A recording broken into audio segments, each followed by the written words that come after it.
We don't need to tell you that squats are worth doing, but there are likely more benefits than you realize from doing squats.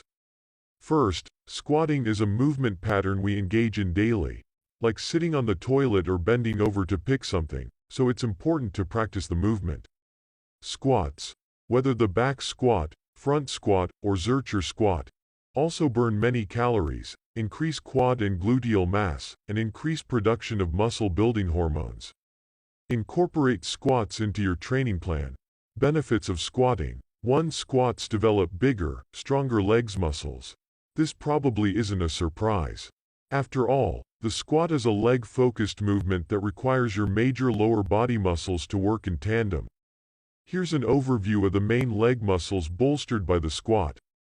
1. Glutes. Combined, the gluteus maximus and medius make up the largest muscle in the human body, responsible for a large portion of our power production. You can strengthen the glutes by squatting, which is important considering that stronger glutes aid in lower body strength and stability. 2. Quads. The 4 quad muscles, vastus medialis, vastus lateralis, vastus intermedius, and rectus femoris, support leg extension and protect the knee from instability. Also, research suggests that fuller ranges of motion can elicit significant quad growth at lower intensities. Simply put, you don't always need to squat heavy to build mass, but you do need to squat in the full range of motion. 3. Hamstrings. Made up of the semitendinosus, semimembranosus, and biceps femoris, the hamstrings flex the leg during exercise and when walking, jogging, and running. The hamstrings also play a large role in our jumping abilities. 4. Calves. Your calves are made up of the gastrocnemius and the soleus.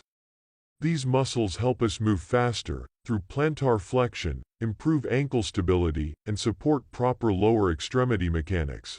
One study concluded that limitations in plantar flexion, pushing your toes into the floor during squats, led to knee valgus, a common issue in which the knees collapsed inwards, resulting in excessive stress at the knee joint. 2. A higher vertical. Squats improve our ability to jump. How? Since we're strengthening all of the lower extremities, we're increasing our ability to produce power. A study published in 2012 analyzed 59 participants and their vertical jump while following a 10-week program that focused on 3 squat variations: front squat, back squat, and partial squat. The results? Deep full squats improved vertical jump by increasing the ability to develop force. 3. Improved core strength. In this scenario, we're referencing the whole torso as the core, not just the abs. When you're holding weight and moving through multiple planes of motion, the body must work hard to remain stable and not fall over. This, in return, strengthens the core as a whole, which includes the lower back, inner spinal stabilizers, mid-back, obliques, and abdominal musculature. 4. You'll burn more fat. The more muscle you have, the more calories you'll burn during the day. Since the squat strengthens multiple large muscle groups at once and requires a ton of energy to execute properly, you'll increase the number of calories you burn during a set of squats compared to, say, leg extensions. One study concludes that weight training while dieting is one of the most important factors if the goal was to maintain lean muscle and strength, so make sure you lift weights when dieting, don't just do cardio. 5. Build stronger joints. When it comes to the function of your joints, if you don't use it, you do lose it. However, when you regularly squat, you strengthen and build the muscles, bones, tendons, and ligaments that make up our joints involved in squats. 6. You'll sprint faster. We've already asserted that squats improve power output, and power output affects your sprinting abilities. However, there are studies that show a direct correlation between sprint speeds and full squat power outputs. 14 soccer players tested both their vertical jumps and sprint times and then performed weighted squat jumps and full squats. Both squat variations resulted in faster sprint times.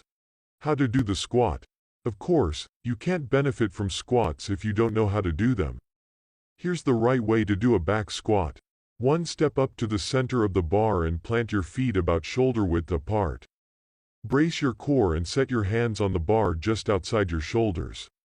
2. Make sure your shoulders aren't rising toward your ears, but engage your traps.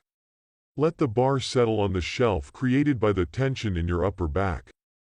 3. Stand up fully so that the bar is unracked. Let it settle, then take 2 or 3 steps back. Re-establish your foot position and make sure you're still braced. 4. As you descend into your squat, press your knees out, instead of letting them cave in. Keep your torso relatively upright, maintaining a vertical path above your midfoot with the bar. 5. Once you've reached depth, breaking parallel with your thighs, imagine your feet driving down into the ground to push yourself back to standing. 6. Maintain your core